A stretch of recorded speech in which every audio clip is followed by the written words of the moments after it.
নির্বাচন সামনে রেখে লটারির মাধ্যমে ৬৪ জেলার এসপি চূড়ান্ত করেছে অন্তর্বর্তী সরকার। সোমবার প্রধান উপদেষ্টার বাসভবন যমুনায় এই লটারি অনুষ্ঠিত হয়। শিগগিরই তাদের পদায়ন করা হবে। স্বরাষ্ট্র মন্ত্রণালয় ও পুলিশ সদর দপ্তর সূত্রে এসব তথ্য জানা গেছে। পুলিশ সদর দপ্তর সূত্র জানায়, গতকাল যমুনায় লটারির সময় উপস্থিত ছিলেন ভারপ্রাপ্ত পুলিশ মহাপরিদর্শক ও ঢাকা মহানগর পুলিশ কমিশনার শেখ মোহাম্মদ সাজ্জাদ আলী।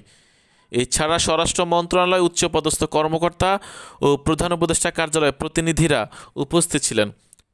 স্বরাষ্ট্র মন্ত্রণালয় সূত্র জানিয়েছে, বর্তমানে দায়িত্বে থাকা ৬৪ জেলার এসপির মধ্যে ১৫ জনকে সরিয়ে নতুন ১৫ জন কর্মকর্তাকে নিয়োগ দেওয়া হবে। বাকি ৪৯ জনকে বর্তমান জেলা থেকে অন্য জেলায় বদলি করা হবে। নতুন ও পুরাতন এই ৬৪ জন কর্মকর্তাকে নিয়েই চূড়ান্ত লটারি সম্পন্ন হয়েছে। এ বিষয়ে ২-১ দিনের মধ্যেই প্রজ্ঞাপন জারি করা হবে।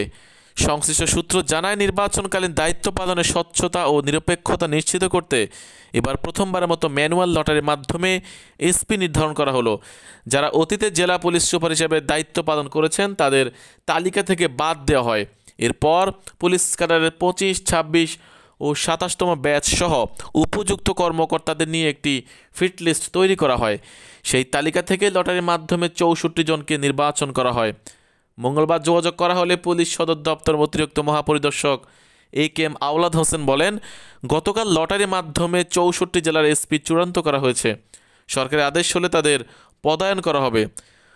পুলিশ সদর দপ্তর এক উচ্চপদস্থ কর্মকর্তা বলেন, নির্বাচন কেন্দ্রিক পুলিশিং নিয়ে কোনো ধরনের বিতর্ক এড়াতে লটারি পদ্ধতির নেওয়া হয়েছে। এতে মাঠ পর্যায়ে নিরপেক্ষ কর্মকর্তা নিয়োগ নিশ্চিত হবে। এর আগে গত শনিবার স্বরাষ্ট্র মন্ত্রণালয়ে একটি গুরুত্বপূর্ণ বৈঠক হয়। আইনশৃঙ্খলা বিষয়ক কমিটির তত্ত্বাবধানে অনুষ্ঠিত ওই বৈঠকে নির্বাচনকালীন এসপি নিয়োগ নিয়ে বিস্তারিত আলোচনা হয়।